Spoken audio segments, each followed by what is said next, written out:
नमस्कार सगळ्यांना, स्वागत आहे तुमचं आपल्या स्नेहदीप यूट्यूब चॅनलमध्ये.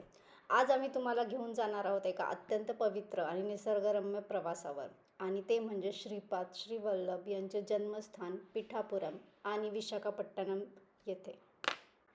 प्रवासाची सुरुवात झाली 17 जूनला पुण्यातून सकाळी 10:15च्या विशाखापट्टणम एक्सप्रेसने, आणि अराऊंड 24 तासाचा हा ट्रेनमधला प्रवास करत आम्ही पोहोचलो पिठापुरमला. ट्रेनमध्ये अधीराला एक फ्रेंड भेटली जिने भांडीकुंडीचा सेटच आणला होता. मग काय, दिवसभर आम्ही त्यांचा बनवलेला स्वयंपाक चाखत होतो. सकाळी सकाळी पिठापूर यायच्या आधी साधारण अर्धा तास गोदावरी नदीचे दर्शन झाले. नदीचे पात्र इतके मोठे होते, जणू काही समुद्र असल्याचा भास होत होता. साधारण 7:30 ते 8 वाजता आम्ही पोहोचलो पिठापुरमला. तिथून ऑटो करून प्री बुकिंग केलेल्या रूममध्ये 5 ते 10 मिनिटांमध्ये आम्ही पोहोचून गेलो.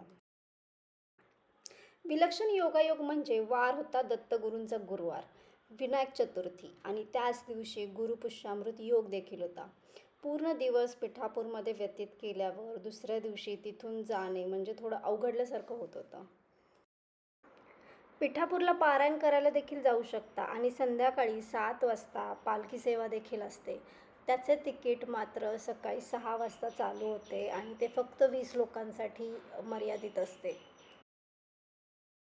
त्याचप्रमाणे तिथे कुंती माधव, अनघलक्ष्मी मंदिर, कुकुटेश्वर, पादगया तीर्थ मंदिर, गोपाल महाराज मठ असे अनेक मंदिरं आहेत जे तुम्ही 3 ते 4 तासात भेट देऊन येऊ शकता.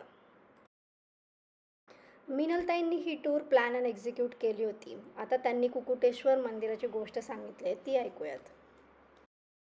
पादगया म्हणजे हा गयासूर आहे झोपलेला. गयासूर म्हणजे जरी असुर असला तरी तो खूप चांगला होता. त्यानं म्हणजे रात्रंदिवस प्रार्थना करून विष्णूकडनं अमर व्हायचं वरदान घेतलेलं होतं. त्याच्यामुळं त्याचे काय व्हायचं, आणि तो स्वतः पण चांगला असल्यामुळं त्याचं दर्शन ज्याला होईल तो अमर होत असेल, असं व्हायला लागलं. मग काय झालं, धरतीचा बॅलन्स सगळा निघू लागला. मग देवानी आयडिया केली की ह्याला कसं आता अमर आहे तर त्याच्यावर काय उपाय करायचा. म्हणून देवानी आयडिया केली की ह्याला सांगितलं की तुझ्या अंगावर आपण यज्ञ करू.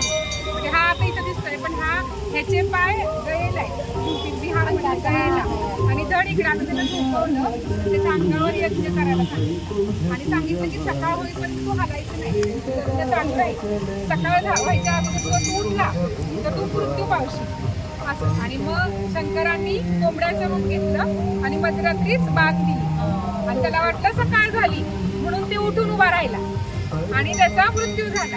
असं झालं, कारण त्याचं काही ना काही करून त्यांना हे करायचं होतं, आणि त्यामुळे कोंबड्याचं रूप घेतलं म्हणून त्याला कुकुटेश्वर नाव आहे. आणि कोंबड्याच्या रूपात बरेच दिवस शंकर इथं राहिलेले या भूमीत, म्हणून त्याला पादगया पण म्हणतात. कारण इकडे अर्ध म्हणजे पाय धड इकडं आणि पाय तिकडं पादगया.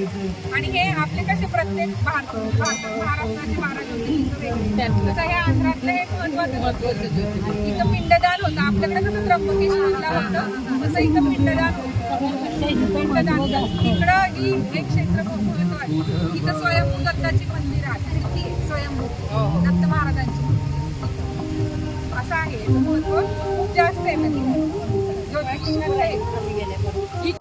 दुसऱ्या दिवशी सकाळी 5:30ला श्रीपाद श्री वल्लभ यांच्या मुख्य पादुकांचे दर्शन घेऊन आम्ही निघालो विशाखापट्टणमला.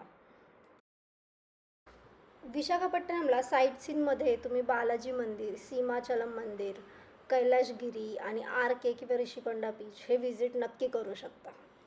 या ठिकाणी ग्लास ब्रिज पण आहे, ज्याचा एक्सपिरियन्स तुम्ही घेऊ शकता. यामध्ये पर पर्सन 250 रुपीज तिकीट आहे, पण जर तुम्ही ग्रुपमध्ये बुकिंग केले तर कमी चार्जेस लागतात. त्याचप्रमाणे अबाव 3 इयर्स किड्सला सुद्धा यामध्ये तिकीट कंपल्सरी काढावे लागते.